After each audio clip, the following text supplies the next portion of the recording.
Wow, look at all those tickets. You better go up to the ticket counter and trade them in for some unhuman story time. Welcome back, playing Arcade Spirits.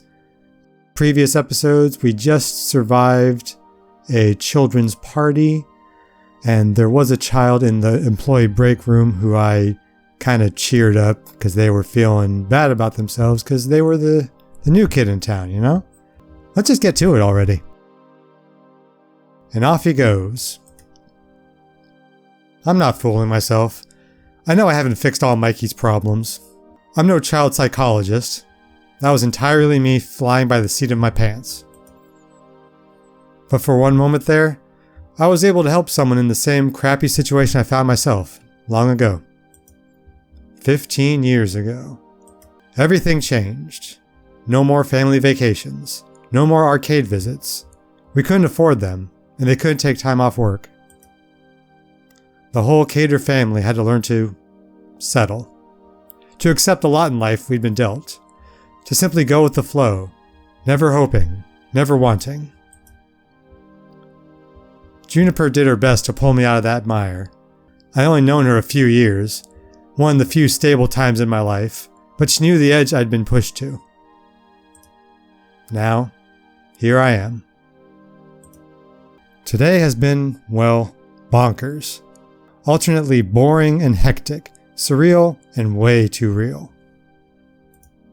But I can honestly say I'm more alive today than I've been in a very, very long time.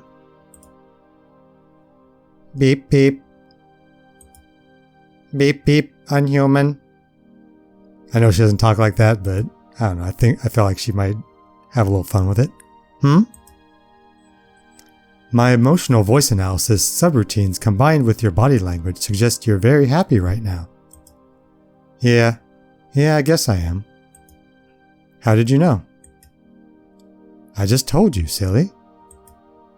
I mean, how'd you know I'd love this job so much? Oh, I know.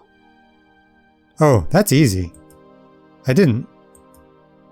What? I lied. I was 47% sure. Oh, it has elements that seem to click with your optimal social requirements. A fun atmosphere, spirited coworkers, helping people out, and so on.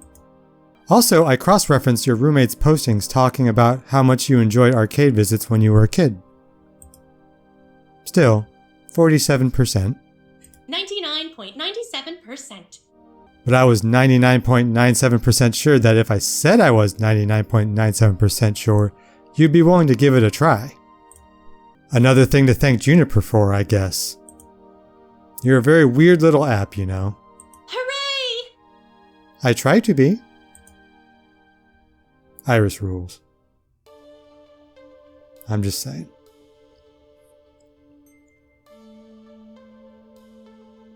From the cars pulling up in the parking lot, it looks like the party's over. It's just about closing time for the arcade anyway. Most of the gamers have filed out by now, if they hadn't already fled the tidal wave of kiddies.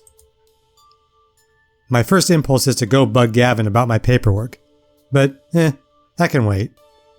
I'd rather go help someone with the tidying up, or maybe see how our VIP gamers are doing. Not enough time to run around checking in with everyone though. Who do I want to hang out with? Oh wow, so many choices. That's a tough choice. I think my top two are Naomi and Queen Bee. They're kind of my favorites at the moment. I mean, I like everybody a little bit at least. There's nobody I hate yet. But, so, I feel like talking to Queen Bee would be less doing work. And I'm still on the clock. So maybe Naomi. Let's go with Naomi. Naomi definitely looks like she could use a hand.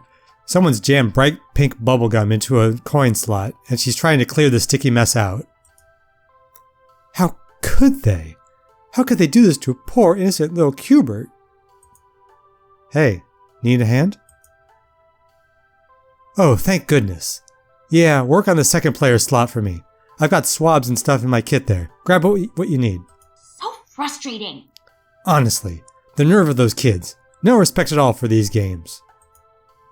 Games are like chew-proof, machine-washable baby toys. They're delicate and deserve love and care. But they are toys, right?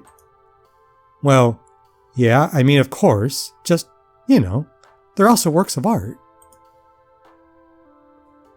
I know not everybody sees it that way. Back in the 80s, operators would just throw away games that didn't perform well anymore. In the end, an arcade has to make money. That means using and abusing a game until it's time to put it out to pasture. But I don't have to like it, right? Definitely not. Stand up for game rights. The kids had a lot of fun. They're not all mean. How long does a game last, realistically? I usually don't go for the bolder options, but I feel like I stand up for those game rights. Without games, where would I be? A gamer, after all. Of course not. You love these games. You shouldn't just let them be abused even if they do have to make money. Next time you see some kids smacking a game around, stuffing gum into the slot or whatever, you let me know. I'll deal with them. Alright, +1 Naomi. Cha-ching. Thanks, Unhuman. It's good to know someone's got my back. Still, I need to be realistic, right? I know this isn't a museum. We aren't preserving priceless treasures for generations to come. Sometimes I treat it like my little private collection, but really, I do want people to play and enjoy these games, and that does wear them down in time. As long as I'm here, I'll pick up a game when it wobbles on its feet, dust it off, straighten it up, and send it out there to be played with all over again. With the last of the gum pulled out of the slot, Naomi closes up her toolbox. I should probably pull the coin mechs entirely and give them a good clean tomorrow, but I didn't want to let the gum sit overnight. I'm heading home soon. I'll see you tomorrow, right? You got it, Naomi. Woohoo! Woohoo indeed. Great. And she gives me a big hug before bounding off to her workshop. Oh really? A hug? With things winding down, there's just one last thing to take care of before I'm out the door. I seek out Gavin to handle the remains of the day. Unhuman. Good work today. Thanks, boss. Mid-boss? Sub-boss? Gavin will do. I can't say you've been a perfect employee, my ass. But my standards are impossibly high, so I'll just assume you're as close to perfect as is reasonable. As long as you realize your standards are impossibly high, that's fine. Unfortunately, the cost of cleaning our carpets and costumes after the cupcake assault will be a chunk of change. But I suppose you did all you could there. Normally, I'd have dealt with angry parents myself, but I was distracted. I have only second-hand accounts of your performance there, but Allowing Queen Bee to yell at the customer is questionable at best. She's volatile. I'd rather you have handled that one on your own, all told. I'm not pleased that you sold our Moopy for only $1,000, not $3,000 as I'd requested. Gavin, we only paid $200 for that game. I'd be ripping off a customer. A customer with exceptionally deep pockets, and one who squats on that game all day, spending only a handful of change in the process. If anything, $3,000 is what we need to make up the lost profit from Percy being so Moopy obsessed. What's more, why it's still here is a good question. Was it not clear I wanted it gone? Percy didn't want to break up the family. They're machines, not people. He also didn't want Naomi to be sad. Yes, well, Naomi needs to learn to let go, I'd say.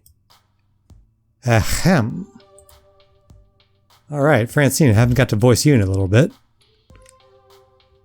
I just gotta remember the voice. Are you giving our poor little Unhuman a hard time, Gavin dear? Miss Francine, I thought you were napping? Let's be sensible. Naomi's dream matters too, as does the dreams of Percy, that poor fellow. Poor? Isn't Percy stinking rich? Everyone has a dream they're chasing. Gavin, I know you mean well, wanting to keep everyone's dreams afloat. But sacrifices made in that name would shatter the dreams of others, well, that's not what the Funplex is all about. Unhuman. You understand, yes? The reason why? Why am I here? That's the question she asked me during that interview. Now, I think I understand. I didn't really know why I was here when I walked in those doors. Maybe I still don't. But this is the kind of place where you can learn who and what you are and why you're here. Naomi's here to care for her cherished games. Percy's chasing his dream of a high score. And I'm here because I'm tired of compromising. Tired of settling for whatever I can get. I want something more out of life. You know we're better than this, Gavin. We don't settle. We seek our why and won't settle for anything less. I see. Apologies. Unhuman. Miss Francine, I apologize.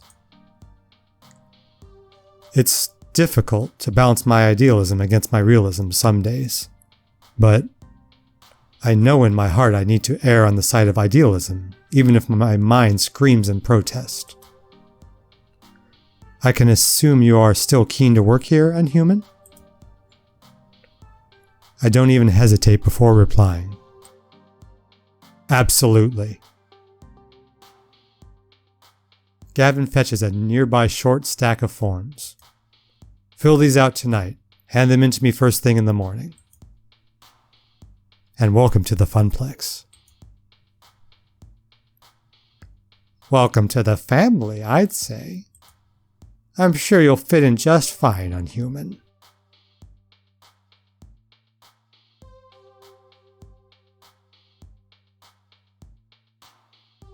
One bus ride later, and it's home again, jiggity jig.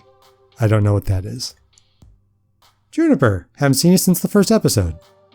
Juniper, already home from work, bounds over eagerly to interrogate me on my day. Hey. So, how'd it go? It went well. Well or well? Really well.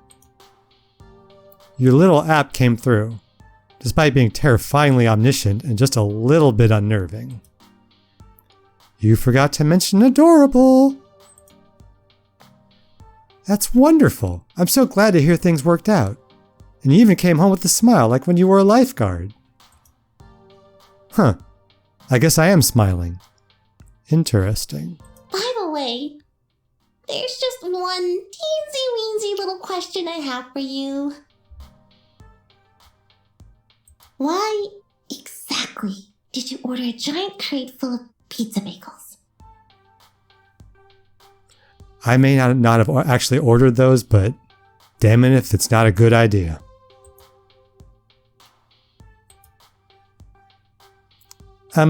Did I neglect to mention that part of the terms and conditions?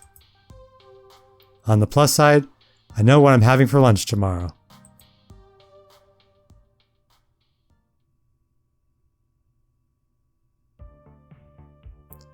And that's level 1 of Arcade Spirits, complete. Alright, I got a prize. Hey look, you also won a prize. You'll get one of those for each level you clear, plus some extras for various endings and other hidden thingies. Now let's check your score. Looks like you're really hitting it off with Naomi. Yeah, hardly surprising, I definitely gave her most of my attention. You're proving to be a gentle, sweet, and compassionate soul. Also, you've scored 6,600 points. Nice! Keep talking with people and your score will go up, up, up. Today's pizza fact is, Americans eat approximately 100 acres of pizza each day, or 350 slices per second. Wow! Level 2, wow. All that was level 1. It seems like so much happened in such a short time. I like this little screen here for the different levels. Level 2, Chasing Ghosts.